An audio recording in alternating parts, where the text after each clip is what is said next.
Traxxas Xmaxx. Guys, welcome back to the channel. Haven't done a video for a while. Just got myself a new toy, the Traxxas Xmaxx. This thing is huge. And I wanted something to do at the weekends because obviously in lockdown, totally bored, got nothing to do, can't really go out anywhere. So I thought I'd get myself an RC car so that something I can do just to keep myself a little bit more entertained and stop myself going insane. So I got myself the Traxxas Xmaxx. I'm just going to do a couple of videos about this and my journey with this RC car. It arrived this morning. I've done a couple of modifications and can't wait to take it out, but the weather's pretty ropey. So I'm just going to show you the two things that I've done and I would recommend doing in terms of modifications immediately before you take this truck out. So let me just put the truck down because it's just too big. I'll take off the body, really simple, clip off. There's the truck, it's huge. What I recommend doing is to check this, make sure the pinion gear, 2 screws off, make sure the pinion gear is tight and has Loctite on it before you drive the car, otherwise it's going to mess it up. Okay, you're going to break, it's going to break. If this is loose in there, you've got to tighten it up, guys.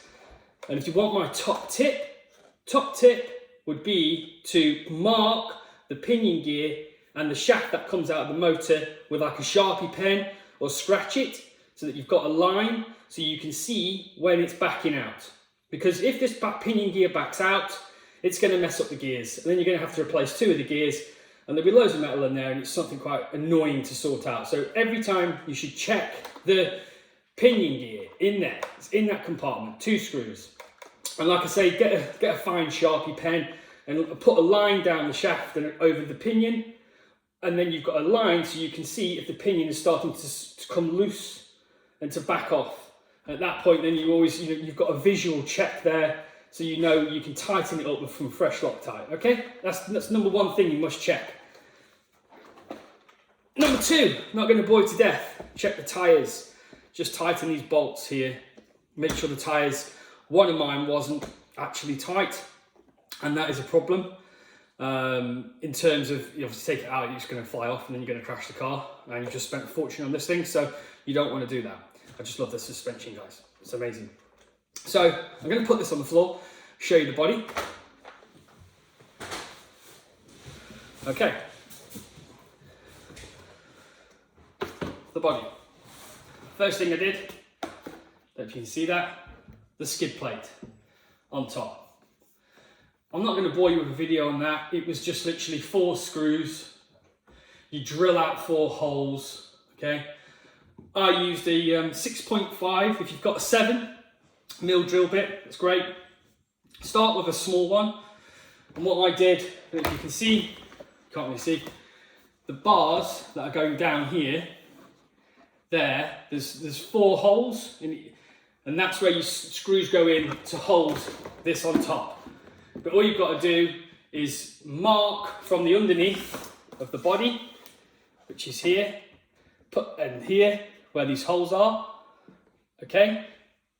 Just put a drill bit through, a small 1-bit drill bit through, and the drill bit will come out at the top, and then you just literally widen that hole with bigger drills, right up to about 7, I'd say. If you've not got a 7, use a 6.5 and just wiggle it around, make the holes bigger. Then you can drop the plate on top and then screw from underneath. Done, skid plate. So that's going to protect the body, because these bodies are like 100 pounds and they're flimsy. They're not that great, to be honest, especially with the weight of the car. It would break it. It would skid it up quite badly on top, because you're going to crash it. It's going to happen.